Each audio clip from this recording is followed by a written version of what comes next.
ആ പിന്നെ എന്തായാലും ഇതൊരു ഒന്നൊന്നര വരവ് ചെലവ് കണക്ക് അവതരണം തന്നെ. മിക്കവാറും എല്ലാ ദിവസങ്ങളിലും നമ്മുടെ തട്ടത്തുമലയിലെ ഹോട്ടൽ തൃപ്തി കല്യാണി സദ്യാലയത്തിൻ്റെ ആവശ്യങ്ങൾക്ക് വേണ്ടി രാവിലെ എനിക്ക് പരിസര പ്രദേശങ്ങളിലൊക്കെ ഒരു കറക്കമുണ്ട്. ഞാൻ ഇന്ന് പുലർച്ചെ നമ്മുടെ തട്ടത്തുമലയ്ക്ക് സമീപമുള്ള കൈലാസമുക്ക് ജംഗ്ഷനിൽ പോയിരുന്നു.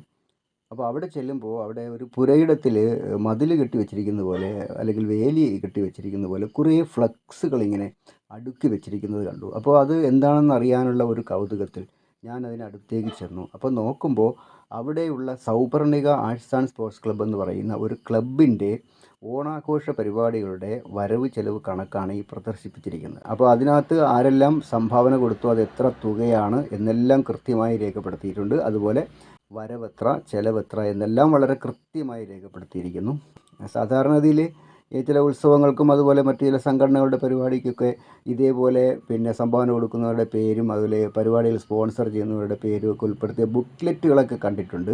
പിന്നെ അപൂർവമായി മാത്രമാണ് ചിലയിടത്ത് ഒരു വലിയ ഫ്ലക്സ് കൊണ്ടുവച്ചിട്ട് ഈ സംഭാവന കൊടുത്തവരുടെ പേരൊക്കെ പ്രദർശിപ്പിക്കുന്നത്. പക്ഷേ നമ്മുടെ ഈ പ്രദേശത്ത് ഞാൻ ആദ്യമായിട്ടാണ് കാണുന്നത്. ഇനി അതല്ല, ആദ്യമായിട്ടല്ല ഇത് എവിടെയെങ്കിലും കണ്ടിട്ടവർ അനുകരിച്ചതാണെങ്കിൽ കൂടിയും ഇത് അനുകരണീയമായൊരു മാതൃകയാണ്. കാരണം എന്തായാലും സൗപർണികയുടെ ഈ പരിപാടി എത്ര സുതാര്യമായിട്ടാണ് അവർ ചെയ്തത് എന്നാണ് ഇതിൽ നമുക്ക് വ്യക്തമാകുന്നത്. കാരണം ഇതുപോലെ ആയിരിക്കണം പൊതുപ്രവർത്തനം എന്ന് പറയുന്നത്. കാരണം ആളുകളിൽ നിന്ന് സംഭാവനയൊക്കെ പിരിച്ച് ഓരോ പരിപാടികൾ നടത്തുമ്പോൾ തീർച്ചയായിട്ടും അത് സംബന്ധിച്ച് അത് വളരെ സുതാര്യമായിരിക്കണം, അത് സത്യസന്ധമായിരിക്കണം. പക്ഷേ എന്തായാലും ഇത് കാണുമ്പോൾ ഇതൊരു ഒന്നൊന്നര സത്യസന്ധത ആയിപ്പോയില്ലേ എന്ന് നമുക്ക് തോന്നും. ആ നിലയ്ക്കാണ് ഈ ബോർഡ് ഇങ്ങനെ കൊണ്ട് നിരത്തി വെച്ചിരിക്കുന്നത്. ആരായാലും ഒന്ന് ശ്രദ്ധിച്ചോ. ഞാൻ രാവിലെ ചെല്ലുമ്പോൾ തന്നെ അവിടെ സ്ത്രീകളടക്കം ചിലരൊക്കെ ഈ ബോർഡ് ഇങ്ങനെ നിന്ന് വായിക്കുന്നുണ്ടായിരുന്നു. നമ്മുടെ നാട്ടിലൊക്കെ നടക്കുന്ന ചെറുതും വലുതുമായ കാര്യങ്ങളെയൊക്കെ നിരീക്ഷിക്കുന്ന ഒരാളെന്നുള്ള നിലയ്ക്ക് എനിക്കിതിൽ തോന്നിയൊരു കൗതുകം കൊണ്ടാണ് ഇത് ഞാൻ വീഡിയോ ആയിട്ട് ചെയ്യുന്നത്. നമ്മളൊക്കെ പൊതുരംഗത്ത് പ്രവർത്തിക്കുന്ന ആളുകളാണ്. അപ്പോൾ അതുകൊണ്ട് ഒരു ചെറിയ കാര്യമായിട്ട് കാണാനെന്തോ എനിക്ക് തോന്നിയില്ല. അതുകൊണ്ടാണ് ഞാനിത് വീഡിയോ ആയിട്ട് ചെയ്തത്. എന്തായാലും ഈ സൗപർണിക ക്ലബിൻ്റെ പ്രവർത്തകർക്കെല്ലാം ഞാൻ എൻ്റെ അഭിനന്ദനങ്ങൾ അറിയിക്കുകയാണ്. എന്തായാലും കൂട്ടത്തിൽ നമ്മുടെ ഒരു പരസ്യം കൂടെ കിടക്കട്ടെ. 2 ദിവസങ്ങളിലായി രാവിലെ എടുത്ത ഫോട്ടോകളും വീഡിയോകളും ഒക്കെയാണ് ഇതിൽ ഉൾപ്പെടുത്തിയിട്ടുള്ളത്.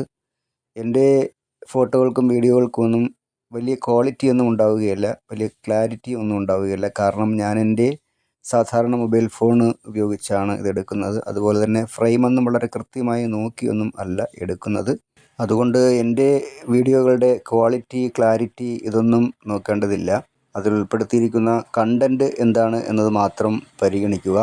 അതുപോലെ നിങ്ങൾ എൻ്റെ ഫേസ്ബുക്കിലാണ് ഈ വീഡിയോ കാണുന്നതെങ്കിൽ എൻ്റെ ഫേസ്ബുക്ക് പ്രൊഫൈൽ എന്ന് പറയുന്നത് പ്രൊഫഷണൽ മോഡിലുള്ളതാണ്. അതൊന്ന് ഫോളോ ചെയ്യാൻ ശ്രമിക്കുക. അതുപോലെ യൂട്യൂബിലാണ് നിങ്ങൾ എൻ്റെ വീഡിയോകൾ കാണുന്നതെങ്കിൽ എൻ്റെ യൂട്യൂബ് ചാനൽ വിശ്വമാനവികം എന്ന് പറയുന്ന യൂട്യൂബ് ചാനൽ താല്പര്യമുണ്ടെങ്കിൽ ഒന്ന് സബ്സ്ക്രൈബ് ചെയ്യുക. നോട്ടിഫിക്കേഷൻ ബട്ടൺ കൂടി ഒന്ന് അമർത്തുക. അപ്പോൾ ഇനിയും ഇതുപോലെയുള്ള മറ്റെന്തെങ്കിലും ഒരു വിഷയവുമായി വീണ്ടും നമുക്ക് കണ്ടുമുട്ടാം, കേട്ടുമുട്ടാം. എല്ലാവർക്കും ആശംസകൾ.